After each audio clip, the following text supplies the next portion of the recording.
What's going on, guys? We have another review today. I know we skipped last week because of the 4th of July, but we're not going to skip this week. I can promise it, and I can guarantee it. We're back rolling. We've got a pretty good review today. It's an unboxing / a versus type thing. It's summertime. A lot of boats going out in the river. A lot of walking, hiking, trying to get some fresh air, because I know that we're still technically supposed to be in quarantine. But so most people were like, "Oh, what shoes should I wear?" A lot of people just throw on some rinky-dink old flip-flops and then go to town. But I just actually purchased a pair of Tevas today. Tevas were made 1984, and I'll give you the history here shortly. But I'm also going to be putting them up against my Chacos. You can see they're dirty because I wear my Chacos, or I have worn my Chacos a lot. I like Chacos. Have not worn a pair of Tevas yet. But we're going to look at it. We're going to compare, contrast. We're going to find out the big differences between the two. So let's dive in. Alright, so the Tevas here, let's go ahead and unbox them. They're small. Let's see. Repreve polyester is made from recycled polyester. As you can see, they're very lightweight. I like the gold papering. I like also the pattern. I don't know if you can see it, but yeah, the pattern on it's pretty cool too. Now it says on the back of the box that these are pottery black. So they're the universal Tevas, and they're pottery black. So I like the coloring of them. Now, the big thing I like about Tevas more than... I know you can get Chacos like this, but I didn't think about it when I got my Chacos. Is that if you look on the Chacos, they have this toe strap right here. The Tevas don't. I prefer it not to have the toe strap because it feels weird. Now, a lot of people watching this that know me know that I also owned a pair of the Vibram 5 Fingers. If you don't know what Vibram 5 Fingers are, they're the coolest looking shoe ever because it looks like they're toe shoes, essentially. I had, I think, 2 pairs of those, and I loved each pair and would definitely buy another pair if I wouldn't look so weird in them. But anyway, let's get into the history. First, let's get into the history of Tevas. Now, if you own a pair of Tevas, you can feel how very lightweight and cushiony they are. And the bottom sole, it's durable. Born in the Grand Canyon back in 1984, according to their website, there was a river guy that rigged together 2 Velcro watch mats to his flip-flops so that the shoes wouldn't float away. Now, I feel like if I threw this bad boy into the river, into a pool, into my bathtub, it's going to float. Because it just feels like it is. And it's got a Velcro as opposed to the, see? It's got the Velcro as opposed to the Chaco, which all of its straps it's like basically one big strap. And you have to pull and finesse and everything. Now, that's one thing I don't really like about the Chaco. You can see how dirty it is because I wear it a lot. But I don't really like the Chaco for the fact that it has the straps and is very hard to get both straps perfect. But anyway, the Tevas, they're more... It depends on what you're doing, really. Because there's another site that I looked up, it's Chaco versus Teva. And it's basically, what are you planning on doing?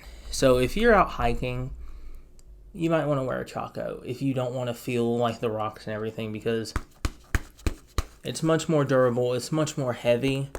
It feels like it's kind of like a super vulcanized rubber type thing. And then it's got more traction on it. Now, it also the Chaco has a no-slip grip on it. So what that is like if the footbed gets wet, your foot's not slipping. You're not going anywhere. The Chaco's staying on your foot. So if you're doing like water sports type things, if you're on the boat and the boat sinks, you want your Chacos. I'll give you a story. So back in, I think it was 2017, the summer 2017, my church's youth group, we went to West Virginia. And it flooded. Like the dam flooded. And, of course, being from where I am, anytime you hear that it's going to flood, it's not as bad as it was. So it was about close to waist deep water flooded. My Chacos, I wore them, and as you see, they survived. And I don't probably feel the same with Tevas. Now, I'm not knocking Tevas. I'm not saying that they're cheaply made, because they're not. But I trusted my Chacos more than I would have trusted a pair of Tevas. Now, Chacos were released in '89 as opposed to these being released in '84. And with Chacos, it was a guy, he was a fly fishing guide. And he wanted an outdoor sandal that would keep his feet dry so that his feet wouldn't get all wrinkly and such. So he made the Chaco. And it also provides support. If you can kind of see in the footbed, it has an arched heel. And now I know I tell you this in almost every video about me having a flat foot. This is where I would probably want to wear my Tevas more, because the Chaco is very uncomfortable to me. And I have a very wide foot as well. And I'm pretty sure they make Chacos for wide feet. I haven't really done my research on it, but I would definitely rock my Tevas over my Chacos, depending on what I'm going to do.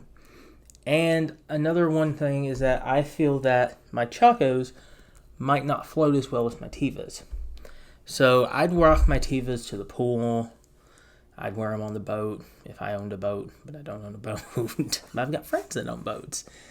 But if I was fishing even, I would wear my Tevas. If I was hiking for whatever reason that I would be hiking, I wouldn't hike. I would wear my Chacos, but because there's a cliff jump around here where I live. It's called Whippoorwill, and you gotta walk a lot to get up to the top of Whippoorwill and jump off. I don't know. We're crazy. We're crazy kids here. But I would wear my Chacos to do that, because I feel more secure in my Chacos because of the strap. It's just one big strap and you just tighten and everything. And I know I said I don't like that, but that's probably one few things that I would like about the Chaco is that you can tighten it. And you can tighten the Tevas too, but I feel safer, more secure in my Chacos. And the price point is a lot different, because Chacos, you can normally get those for about maybe $100, I'm pretty sure. If I'm wrong, please correct me. I did not do research on that, and I should have. But I got these for $50. So definitely I would check out Tevas. I prefer Tevas. I will put a link below where you can get them. Most of the time, if you've got a shoe store around your town, wherever you are, I got these. I didn't order these. I got these at a shoe store locally. A lot of local shoe stores should have these and Chacos. If it's an outdoor store, definitely 100%. But I'll still put a link for both of them. I'll put a link for these. I'll put a link for my Chacos. Another thing I noticed is that the Tevas at the bottom, they're not as, I don't know how we'd say, rugged, I guess, not as trail ready as the bottom of the Chacos. Because you can see I've even knocked some of the letters off of the Chaco. But that's just another reason why I would go with the Chaco for hiking, trail walking, or anything. Teva's more comfort, more cloud. And the sole is much more, the footbed's much more squishy, rather than the Chaco's just hard as a brick. But anyway, guys, choose what you like. But I will leave a link below. Thanks for watching. Have a good one. Bye, guys.